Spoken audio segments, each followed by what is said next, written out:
Shalom Bapak Ibu yang terkasih di dalam Tuhan kita Yesus Kristus.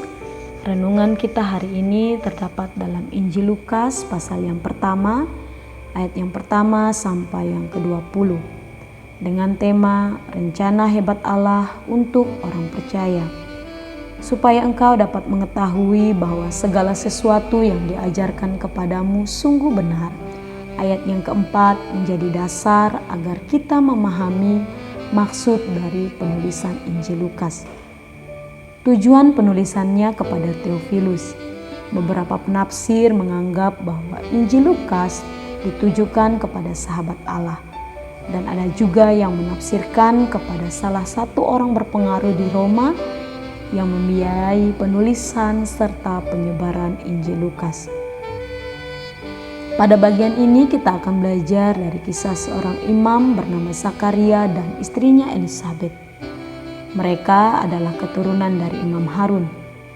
Mereka hidup benar di hadapan Allah menurut perintah dan ketetapan dengan tidak bercacat. Tetapi mereka tidak memiliki anak. Elisabet mandul dan mereka lanjut usia.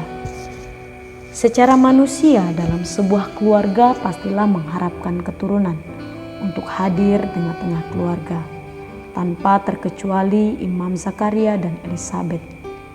Keturunan menjadi salah satu isi doa mereka di hadapan Tuhan.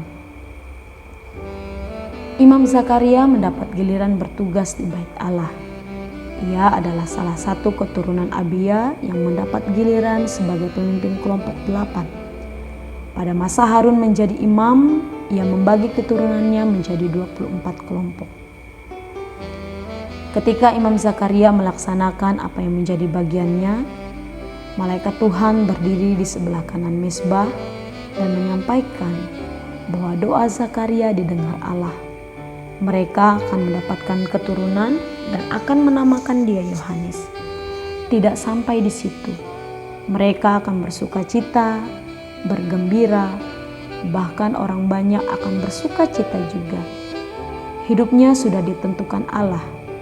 Ia akan besar di hadapan Allah, tidak akan minum anggur dan minuman keras lainnya.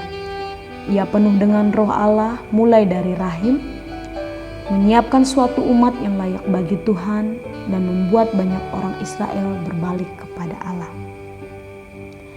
Bapak Ibu, hari ini saya tidak akan membahas bagaimana respon Imam Zakaria ketika Allah menjawab doa mereka. Tetapi bagaimana kuasa Allah bekerja bagi mereka yang hidupnya benar di hadapan Allah. Dan hal itu menjadi waktu yang tepat untuk dinyatakan kepada mereka. Dari bagian firman Tuhan kita belajar yang pertama, hidup benar di hadapan Tuhan dan lakukan apa yang menjadi bagian kita. Yang kedua, fokus kepada sumber berkat, bukan kepada berkat. Dan sumber berkat itu adalah Allah sendiri.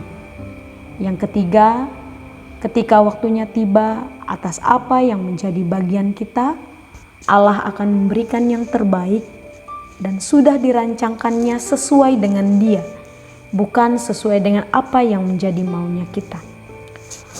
Rencana Allah hebat, tidak pernah gagal atas hidup kita.